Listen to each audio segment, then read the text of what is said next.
जोहार नमस्कार। खबरें जो रहती हैं चर्चा में, खबरें जिस पर बातें होती रहती हैं, कुछ नवीनतम ताजा खास खबरों में से कुछ खबरों पर आइए नजर डालते हैं। देखिए 5 मिनट में 15 खबरें। झारखंड में मौसम का कहर जमीन से लेकर आसमान तक टूट रहा है। एक तरफ जहां शीतलहरी कोहरा कुहासा से जनजीवन अस्त व्यस्त है, तो वहीं दूसरी तरफ ट्रेन और विमान सेवा भी प्रभावित हो रही है।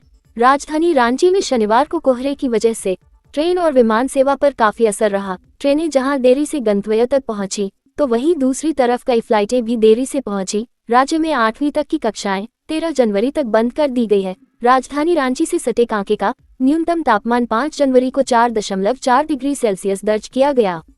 जनजातियों के आर्थिक एवं सर्वांगीण विकास के लिए सरकार प्रतिबद्ध। सीएम हेमंत सोरेन ने कहा कि सोहराय पर्व हमारी सभ्यता व संस्कृति का प्रतीक है। हम सभी हर साल इस पर्व को धूमधाम से मनाते हैं। आज आदिवासी समाज को अपनी संस्कृति और सभ्यता को बचाने की जरूरत है।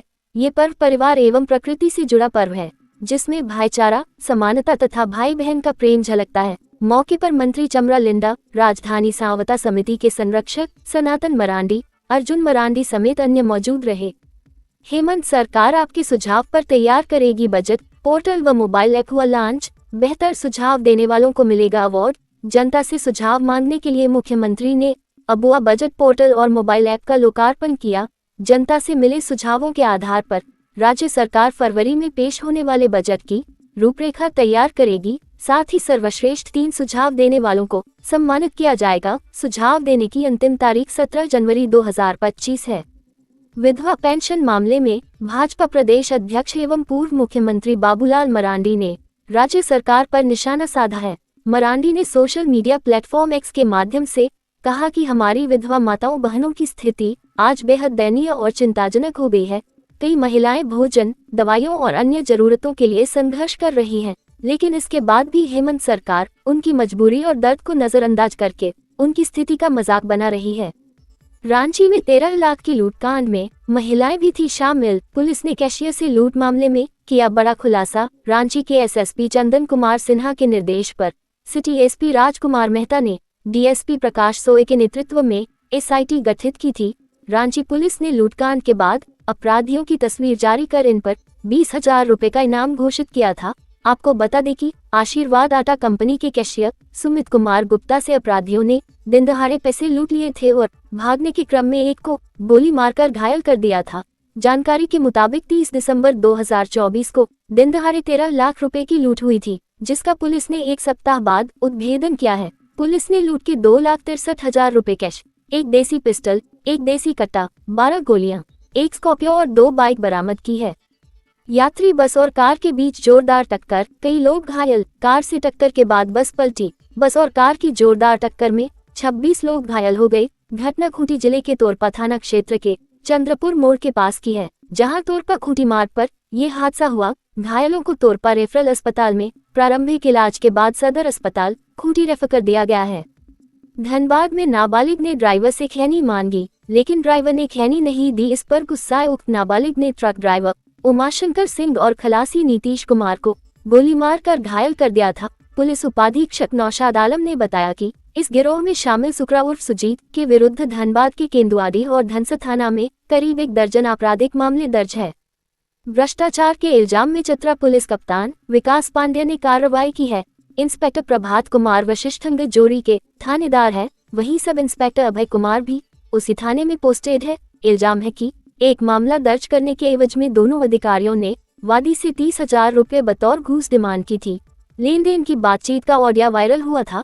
वायरल ऑडियो एसपी तक भी पहुंचाई गई थी। तफ्तीश करने के बाद पुलिस कप्तान विकास पांड्या ने थानेदार प्रभात कुमार और एसआई अभय कुमार को तत्काल प्रभाव से सस्पेंड कर दिया। चतरा ही नहीं, रांची के ग्रामीण थानों की पुलिस की घूसखोरी के किस्से भी आम हैं।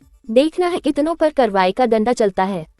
घायल कार्यकर्ता से मिलने पहुंची अंबा प्रसाद। कुछ दिनों पहले कांग्रेस पार्टी के कार्यकर्ता सिकंदर कुमार भुरकुंडा टिपला निवासी, जो रांची से भुरकुंडा आने के क्रम में सड़क दुर्घटना में घायल हो गया था, वहीं सिकंदर का पैर भी टूट गया था, जिसका इलाज रांची में हो रहा था। वापस घर आने पर आज पूर्व विधायक अंबा प्रसाद अपने कार्यकर्ता से मिलने के लिए पहुंची। पलामू चैनपुर में रामगढ़ पतरातू के कुख्यात भरत पांड्या दीपक उर्फ दुल्ला को अपराधियों ने गोली मारकर हत्या कर दी गई है। पतरातू क्षेत्र में अमित बख्शी, मही रेस्टोरेंट संचालक रोशन साव हत्याकांड का आरोपी थे दोनों मृतक, और लाठी से पीट पीट कर अपना ही सुहाग मिटा डाला। जी हां, झारखंड के उपराजधानी दुमका जिले से एक अजीबोगरीब घटना सामने आई है, जहां पति के शराब पीने से पत्नी भड़क गई और लाठी से पीट पीट कर जान से मार डाला। रानेश्वर के थानेदार बलराम कुमार सिंह ने बताया कि युवक की हत्या के कारण का पता नहीं चला है। पत्नी की गिरफ्तारी होने के बाद ही हत्या के कारण साफ होगा। मृतक की पत्नी रासमुनी फरार चल रही है। गिरिडीह जिले के तिसरी थाना क्षेत्र में एक दर्दनाक हादसा हुआ, जिसमें 7 लोग गंभीर रूप से घायल हो गए। जानकारी के अनुसार ये दुर्घटना तब हुई जब एक वाहन जिसमें मवेशी भरे हुए थे तिसरी थाना क्षेत्र में पलट गया। घटना की सूचना मिलते ही तिसरी पंचायत के मुखिया किशोरी साव और अन्य ग्रामीण मौके पर पहुंचे। इसके साथ ही तिसरी थाना पुलिस भी घटना स्थल पर पहुंची और बचाव कार्य शुरू किया। दुमका में शनिवार देर शाम पिकनिक मनाकर लौट रहे परिवार के साथ हादसा हो गया। ये हादसा दुमका रामपुरहाट मुख्य मार्ग पर दासोरायडी के पास हुआ। मिली जानकारी के अनुसार एक ऑटो और ट्रक की टक्कर हो गई, जिसमें एक ही परिवार के 3 सदस्यों समेत 4 लोगों की मौत हो गई, जबकि 4 अन्य घायल हो गए। फरार अपराधियों की संपत्ति की जल्द हो कुर्की जब्ती, बोले कोल्हान डीआईजी मनोज रतन चौथे ने शनिवार को समीक्षा बैठक की। इस बैठक में साल 2024 में घटित सभी आर्म्स एक्ट और फायरिंग से संबंधित मामलों की समीक्षा की गई। डीआईजी ने केस संबंधित अनुसंधानकर्ताओं, थाना प्रभारियों, अंचल निरीक्षकों और पुलिस उपाधीक्षकों के साथ विस्तृत चर्चा भी की। इस बैठक के दौरान एसएसपी किशोर कौशल, सिटी एसपी कुमार शिवाशीष, ग्रामीण एसपी ऋषभ गर्ग समेत सभी पुलिस पदाधिकारी मौके पर मौजूद रहे। पलामू की कुख्यात पांड्य गिरोह के 2 सदस्यों की गोली मारकर हत्या, 2 घायल है। चैनपुर थाना क्षेत्र के गर्दा गांव की घटना है। रामगढ़ के कुजू में ट्रांसपोर्ट नगर में कोयला कारोबारी अनिल केशरी पर गोली चली है। घायल व्यवसायी को अस्पताल में भर्ती कराया गया है। पुलिस मौके पर पहुंची है, जांच जारी है।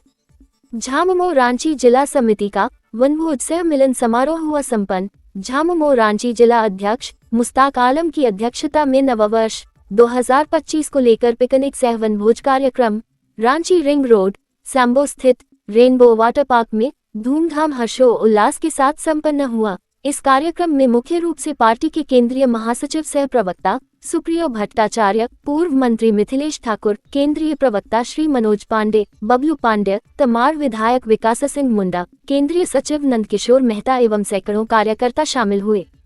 कांग्रेस पार्टी के नेताओं ने रामगढ़ के पतरातू स्थित अलेक्स रिसोर्ट में किया पिकनिक, जिसमें पूर्व केंद्रीय मंत्री सुबोध कांत सहाय, कांके विधायक सुरेश बैठा, युवा कांग्रेस के राष्ट्रीय सचिव राजेश सिंह सन्नी समेत अन्य स्थानीय सैकड़ों कांग्रेसी कार्यकर्ता मौजूद रहे। रांची के कटहल मोड़ के समीप पुंदाग में झारखंड राज्य के सबसे बड़े राधा कृष्ण मंदिर का उद्घाटन किया गया। ये कृष्ण प्रणामी सेवा धाम ट्रस्ट के संस्थापक एवं संरक्षक स्वामी सदानंद जी महाराज के कर कमलों द्वारा संपन्न हुआ। उद्घाटन से पूर्व कलश शोभा यात्रा निकाली गई, जिसमें बड़ी संख्या में महिलाएं और पुरुष परंपरागत वेशभूषा और श्री कृष्ण जी के झंडे के साथ शामिल हुए। रामगढ़ क्रिकेट एसोसिएशन के द्वारा छावनी फुटबॉल मैदान में रामगढ़ जिला अंडर 16 टीम के लिए क्रिकेट खिलाड़ियों का प्रशिक्षण ट्रायल लिया गया। 35 खिलाड़ियों के बीच में प्रथम ट्रायल में 25 लड़कों का नाम शॉर्टलिस्ट किया गया है। साल 2025 का हेमंत सोरेन कैबिनेट की पहली बैठक 7 जनवरी को होगी। मंत्रिपरिषद की बैठक की अध्यक्षता खुद सीएम हेमंत सोरेन करेंगे। कैबिनेट बैठक धुर्वा स्थित प्रोजेक्ट भवन में कल यानी 7 जनवरी शाम 4 बजे से शुरू होगी। 10वीं पास के लिए रेलवे ने निकाली बम्पर वैकेंसी। ऑनलाइन आवेदन प्रक्रिया 23 जनवरी से शुरू होगी तथा अंतिम तिथि 22 फरवरी है। इस भर्ती के लिए उम्मीदवारों की उम्र की गिनती 1 जुलाई 2025 से की जाएगी। कोविड महामारी के कारण उम्मीदवारों को आयु सीमा में 3 साल की छूट भी दी गई है। अधिकतम आयु सीमा 33 वर्ष से बढ़ाकर 36 वर्ष कर दी गई है।